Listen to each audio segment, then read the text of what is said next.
Mainpuri Lok Sabha seat Dimple Yadav का संसदीय क्षेत्र, जिसको लेकर कहा जाता है कि ये क्षेत्र, ये सीट अब मुलायम सिंह यादव, डिंपल यादव, अखिलेश यादव, समाजवादी पार्टी की बेहद मजबूत सीट है। लेकिन लोकसभा चुनाव के परिणाम कुछ और होते हैं। जब बात विधानसभा चुनाव की आती है तो विधानसभा चुनाव में ये सीट समाजवादी पार्टी के हाथ से चली जाती है। मैनपुरी के अंदर 4 विधानसभा सीटें आती हैं, जिनमें से एक विधानसभा सीट है भोगांव विधानसभा सीट। इस सीट को लेकर जो सत्यता है वो ये है कि 2017 में, 2022 में 2 बार से भारतीय जनता पार्टी की सरकार बनी, भारतीय जनता पार्टी के प्रत्याशी जीते। लेकिन बात जब लोकसभा की आती है तो इस क्षेत्र से, इस सीट से, लोकसभा की जो मैनपुरी पूरा क्षेत्र है, यहाँ से डिंपल यादव या फिर समाजवादी पार्टी का कोई दूसरा नेता, उनके घर से कोई नेता जीतकर संसद भवन तक पहुंच जाता है। अब सवाल ये उठने लगा कि लोकसभा में समाजवादी पार्टी जीत जाती है, उस गढ़ को जिसको लेकर कहा जाता है कि मुलायम सिंह यादव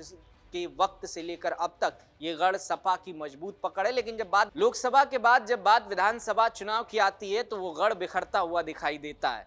वो गढ़ जब हम लोकसभा में देखते हैं तो वहां से डिंपल यादव जीत कर चली जाती हैं, पिछले चुनाव में भी हो चाहे इस बार के चुनाव में भी हो। लेकिन बात जब विधानसभा की आती है तो सपा बिखर जाती है। बात बरेली की कर लें या रायबरेली की कर लें, राहुल गांधी वहां से जीत कर संसद पहुंच जाते हैं, सोनिया गांधी पहुंच जाती हैं। लेकिन बात जब विधानसभा की आती है तो वही लोकसभा पूरी तरीके से कांग्रेस हार जाती है। इसके पीछे कारण क्या है? इसके पीछे कारण को जब हमने तलाशा तो पाया कि भारतीय जनता पार्टी जो है वो क्षेत्रीय स्तर पर, बूथ स्तर पर मजबूत पकड़ बनाती है। जब जातीय समीकरण के आधार पर हम जाते हैं, वो चाहे हम भोगांव विधानसभा सीट की पहले बात कर लें। भोगांव विधानसभा सीट की जब हम बात करते हैं तो यहाँ पर जो मौजूदा समय में विधायक हैं और जो पिछले 2 बार से जीतते हुए आ रहे हैं, उनका नाम है राम नरेश अग्निहोत्री। 2 बार से इस सीट से समाजवादी पार्टी के प्रत्याशी को हराकर वो उत्तर प्रदेश के विधानसभा तक पहुंचते हैं। पिछली बार योगी सरकार में वो कैबिनेट मंत्री भी थे। अब ऐसे में जब इस सीट के जातीय समीकरण को देखते हैं तो ये पता चलता है कि इस सीट पर लोध मतदाता करीब 70,000 के करीब हैं, दलित मतदाता करीब 54,000 के करीब हैं, शाक्य मतदाता करीब 46,000 हैं, ठाकुर मतदाता करीब 42,000 है, यादव करीब 35,000 हैं, ब्राह्मण 23,000 और मुस्लिम 20,000।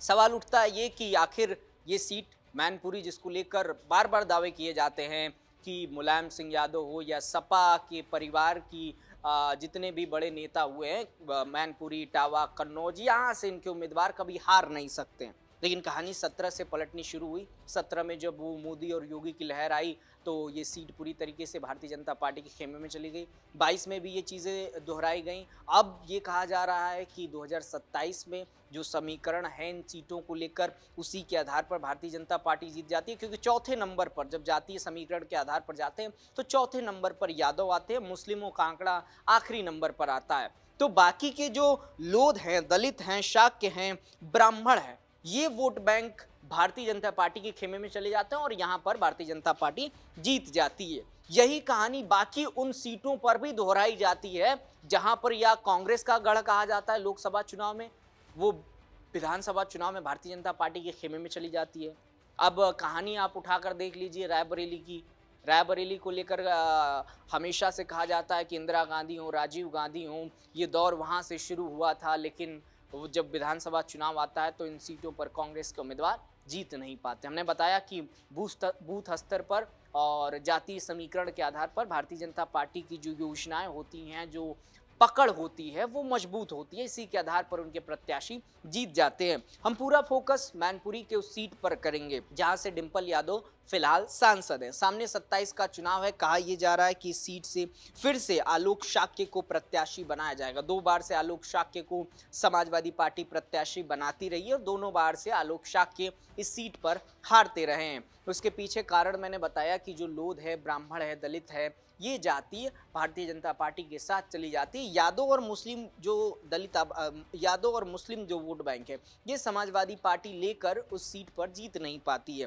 जब बात आती है कि लोकसभा में जो गढ़ कहे जाते हैं वहाँ पर उन दलों के नेता जीत जाते हैं, लेकिन विधानसभा में क्यों हार जाते हैं? उसका दूसरा सबसे बड़ा कारण ये है कि लोकसभा एक बड़े दायरे में आता है उसके अंदर मैनपुरी में जैसे 4 विधानसभाएं आती हैं, आजमगढ़ ले लीजिए, आजमगढ़ में 10 विधानसभाएं सीटें आती हैं। इस तरीके से जो ये सीटें होती हैं विधानसभा के कंपेयर में लोकसभा की तुलना करें तो लोकसभा एक बड़ा क्षेत्र आता है। उस समय एक चेहरे पर चुनाव लड़ा जाता है, क्षेत्र बढ़ जाता है, जातीय समीकरण बढ़ जाता है और पूरे विधानसभा का समीकरण मिलकर एक उम्मीदवार को जिताता है। लेकिन विधानसभा में ये क्षेत्र 4 हिस्सों में बढ़ जाता है या 10 हिस्सों में बढ़ जाता है। फिर वो समीकरण भी बढ़ जाते हैं, वो जातीय आधार भी बढ़ जाता है और फिर जब जातीय आधार बढ़ता है तो यहाँ पर भारतीय जनता पार्टी अपने पुराने संगठन वाली प्लानिंग कह ले या फिर पुरानी जो उनकी बूथ स्तर की प्लानिंग है उसके तहत इन सीटों को निकाल लेती है। सवाल फिर से वहीं खड़ा है कि क्या 2027 में मैनपुरी, जिसे सपा का गढ़ कहा जाता है, डिंपल यादव जहां से सांसद है,